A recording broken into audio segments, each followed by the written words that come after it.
get open-minded, but try. Be open-minded. That's the first thing we should do. Unfortunately, we bring up traditionally our children, especially girls, don't do this, don't do that. But my approach is that you do whatever you want, and we guide you what is right, and with love and with understanding. That's our approach. That's my approach and my wife's approach. So have an open-minded attitude. See, I'm a medical anthropologist specializing in transcultural psychiatry. Transcultural psychiatry, it has two divisions. One is non-pharmacological, the other is pharmacological. Most of the transcultural psychiatrics are non-pharmacological. I don't give medicines, but we recommend nutrition, including vitamins and minerals. We go to the root cause of the problem, analyzing family relationship, culture, social relationship, then emotions and feelings, etc. See, the transcultural psychiatrist cannot do the work of a psychiatrist who alone can treat patients with serious psychological illnesses like psychosis, like extreme neurological conditions, extreme psychotic conditions that they can only do. So we recommend those patients and we work with psychiatrists in those conditions. Any medical reference we do here, which we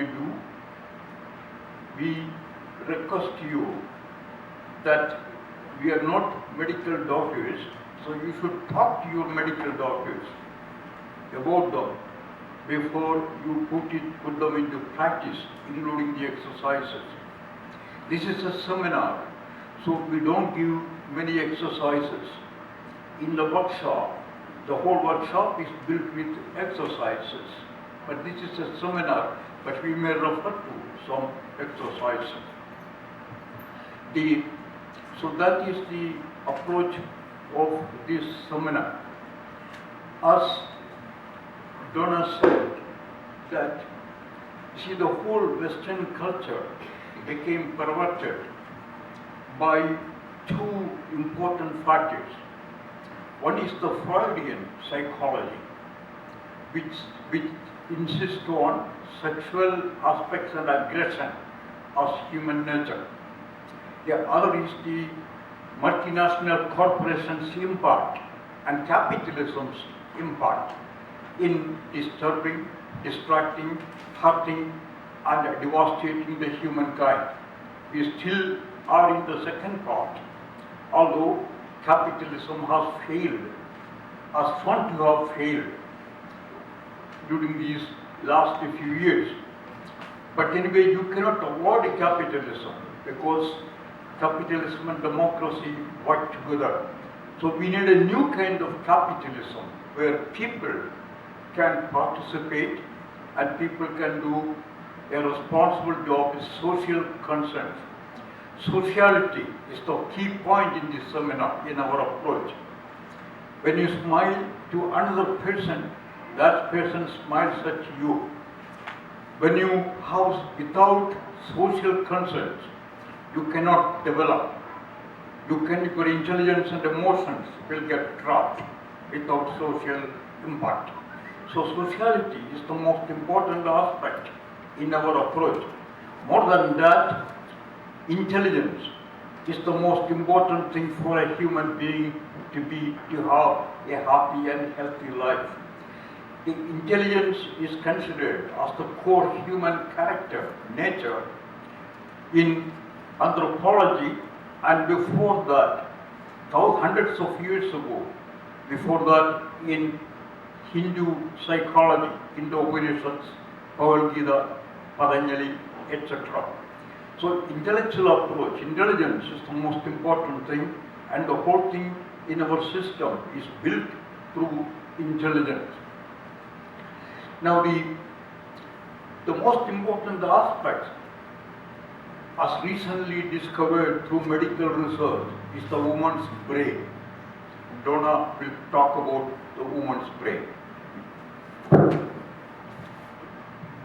It was only in the 1990s that brain research on women's brains began. Before that, the research was all on men's brains. The man's brain is physically larger than the woman. But wait a minute, don't get a big head. In the woman's brain, there's a muscle, right? It's called the corpus callosum. And you doctors out there, if I'm saying anything wrong, please correct me. I have no problem. It's 25 to 40% larger than the man's. It's a muscle that connects the right hemisphere and the left hemisphere. And this is where the communication between the logical, goal-directed, and the process-oriented, emotional, creative aspects of us happen. Men has 6.5 times more gray matter than women. That's where all the neurons are, right? But the women have 10 times more white matter and 12% more neurons. So the white matter is where all the connections between the neurons take place. Not only that, but even in the gray matter of the woman's brain, the neurons are very crowded together. And so the women's brains actually work faster. This is not to say women's brains are better than men, but we should know the facts, right? Okay. So in the woman, the frontal lobe, okay, that has the problem-solving and decision-making part is larger in the woman. For the man, the parietal lobe, that people can move objects in space, and also the amygdala that regulates sexual and social behavior is larger in the man.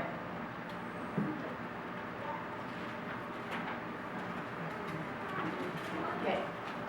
The average IQs of men and women are the same. But recently, in 2011, Harvard researchers took teams, groups of people, and they had them do problem-solving things. What did they find out? The groups with more women had the higher group IQs. So that's another thing.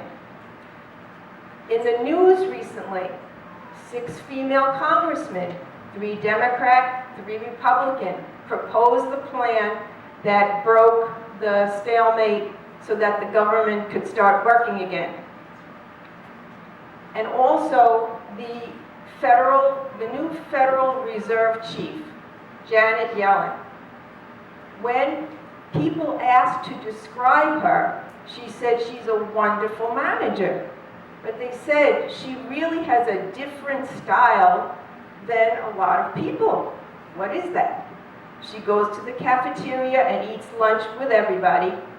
She listens to everybody's stories. She takes in what they're saying.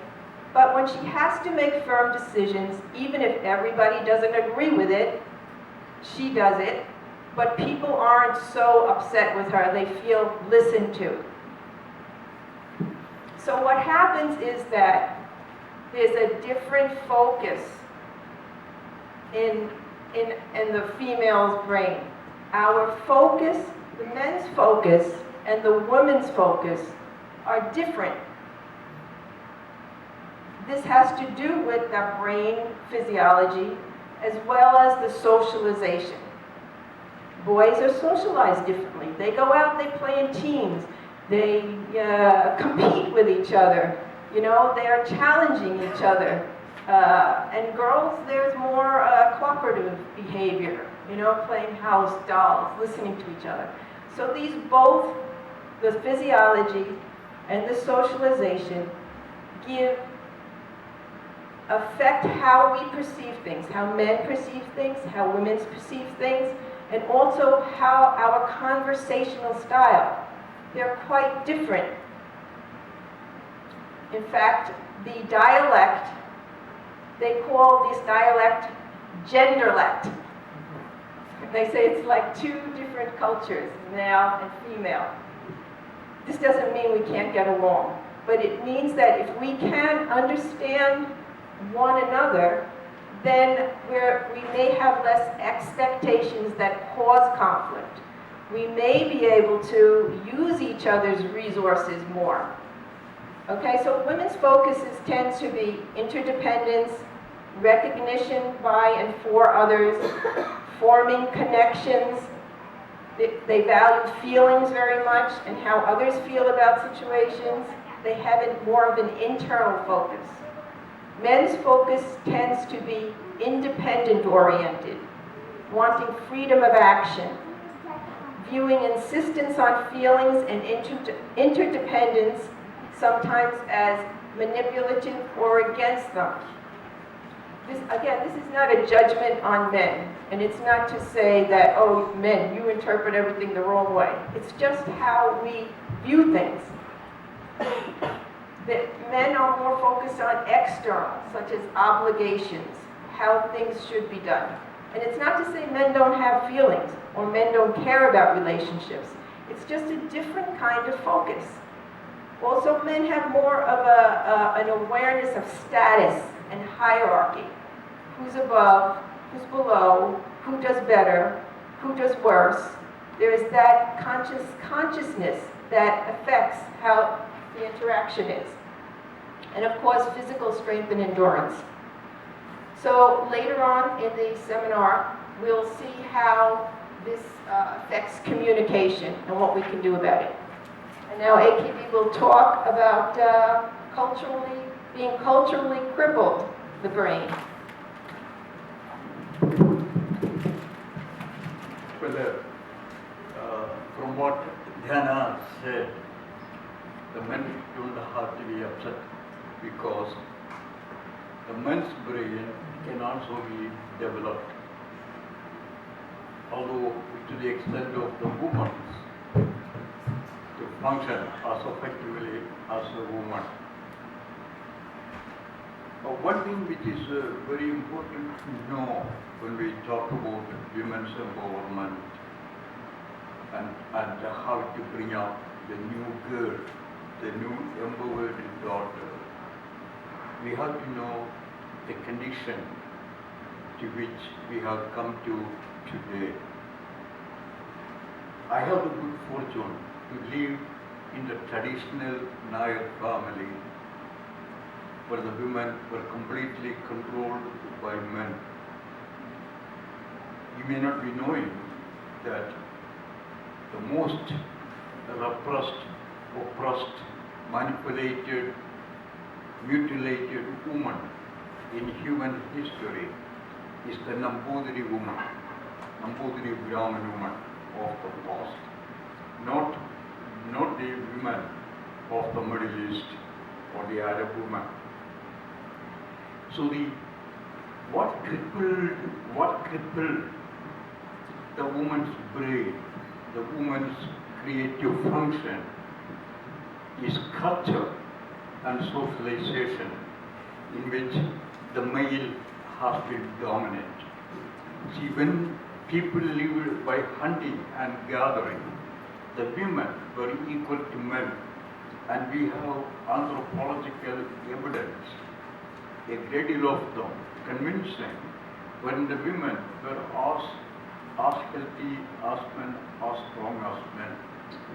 We did extensive field study in Norway and other parts of the world, and we found out that the Norwegian women were the most empowered, strongest today in the world.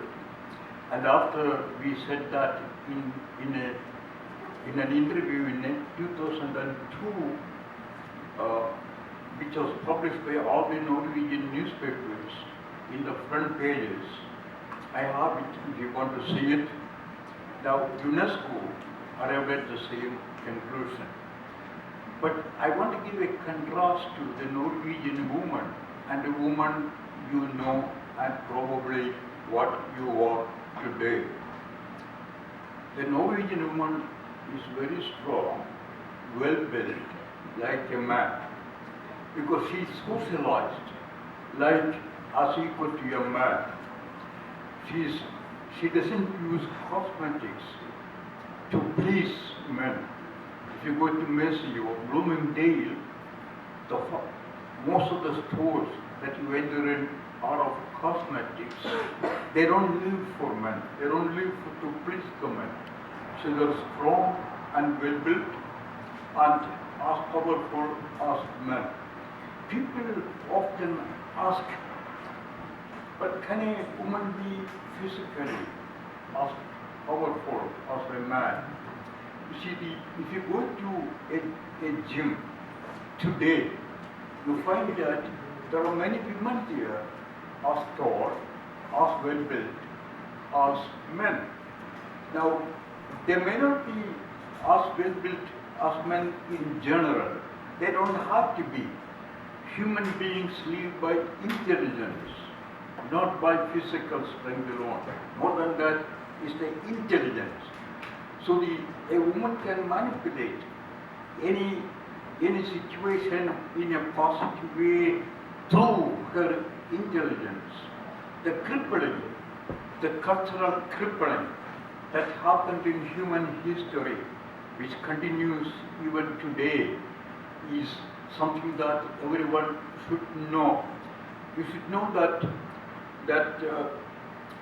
women in the USA, France, and any Western countries except Norway, and probably other Scandinavian countries, women still live for men. You don't live for men, you live for you. That is the slogan you have to learn. By doing that, as in the seminar that follows, you are not against men. The Western idea of women's liberation is that you educationally, professionally advance, and then you try to get whatever you want. That is not our concept. We support education, we support professional advancement, but at the same time, we want a woman to have her own self-identity. We will talk about that in the future.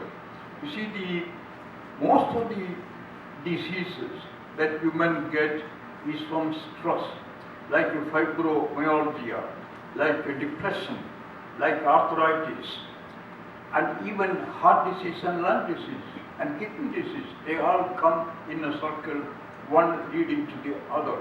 Women get these diseases from the unconscious and conscious stress she undergoes in the modern living. Most of this stress comes from her efforts knowingly or unknowingly to be valuable to the men. See, if you look at, I have been a professor for many years, especially in the United States, and you find that I used to ask this question every year. Now, how much you appreciate yourself? What is your self-identity, self-esteem? What degree is your self-esteem? You will be shocked to know 7 young women of the United States know. They say 7 out of 10, no, I don't have any self-esteem. They're worried about their nose. They're worried about their chest. They're worried about the clothes that they wear. They're worried about how they can be accepted by men. Even on the street, wherever they go to. So you see, there are so many things which we can go into, how women today struggle to be appealing to men. Our slogan is, you don't. You take care of yourself, you take care of your health, you take care of your beauty. Even the beauty comes from within. We have cases